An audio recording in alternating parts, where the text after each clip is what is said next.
Этих храмов больше нет. Общество «Мемориал» объявило о серии публичных экскурсий по местам, которым прежние жители Коми искренне поклонялись.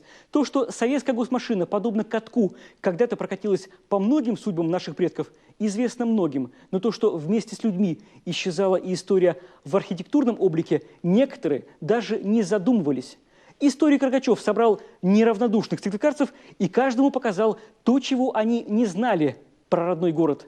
Ольга Коняева тоже вышла на прогулку. Фотография этого храма как раз вот периода постройки колокольни. Он был небольшой, однопрестольный, однокупольный, с колокольней в одной связи, так назывался этот небольшой храм.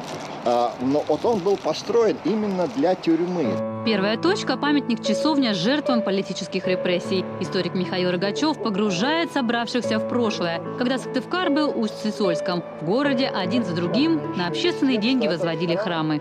Из 8 храмов Усть-Сысольска сейчас продолжает жить только один – Кирульский. На этом месте стояла тюремная церковь Богородицкая. Ее снесли в 30-е годы. А вот царьма-тюрьма просуществовала до 60-х. Она занимала целый квартал через дорогу. Сейчас там изолятор временного содержания и здание силовых ведомств. Гонения на православных начались в 1918 году. Когда Богородицкий храм закрыли, в нем расположился первый в Коми лагпункт. Здесь повесили нары и держали заключенных, которые по этапам уходили дальше. Конечно, наиболее жестокие, наиболее массовые расстрелы пришлись на 30-е годы, на 37-й год. Я своими глазами был в Смоленской области, видел вот эти списки, это задания, количественные задания, которые спускались из Москвы в регионы. Сколько человек надо расстрелять, сколько человек надо выслать. И своими глазами я видел докладные записки, которые шли в ответ из регионов в центр. Задание выполнено, просим дать дополнительные цифры. Дальше экскурсия по Усть-Сысольску переместилась на берег Вычегды. В Кировском парке испокон веков стоял храм. Еще в догородской период здесь возвели Троицкий собор, который состоял из 3 зданий. Самой первой была Покровская церковь. Это вообще-то второе каменное здание в Коми-крае. Вообще второе. Первое – это Вознесенская церковь в Усть-Вымье. Вторую начали строить, вторая была вот эта вот Покровская церковь. И Сухановы ее выстроили полностью за свой счет, организовав для этого кирпичное производство в Усть-Сысольске, пригласив мастеров.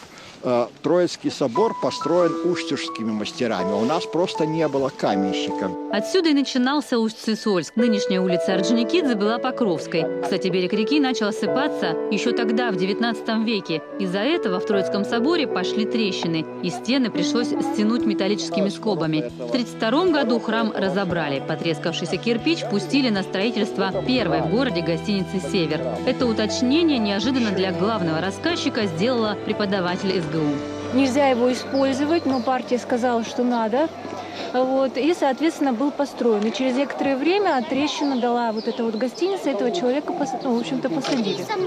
Вот такая вот история. Но мне потом расскажете. Хорошо. Знаете, я честно врать не буду, я это первый раз слышу. В Усть-Сысольске был всего один Троицкий приход. 6 его священников служили во всех церквях города. Первым в Коми уничтожили Стефановский храм, который когда-то стоял на месте кинотеатра «Родина». А самый большой в городе собор располагался на главной площади республики. Она и стала последним пунктом исторической прогулки. К этому моменту в рядах процессии прибавилось. Мы действительно очень мало знаем о нашей истории, и я в том числе, хотя профессия мне не позволяет быть настолько неосведомленной в этих делах. Я первый раз узнала, что в Кировском парке у реки стоял большой храм на месте площадки, где гуляют мои же дети. Каждые выходные мы туда ходим, но я даже не подозревала, что там был какой-то храм. Стефановский собор закрыли в 1921-м. Советская власть планировала открыть здесь столовую, на 2-м этаже клуб, а в куполах разместить радиостанцию, используя стержень для креста как антенну. Потом, по легенде, его дважды взрывали. Первый раз здание лишь приподнялось и встало на место. На следующий год из Устюга пригнали целую баржу со взрывчаткой, и храм не устоял.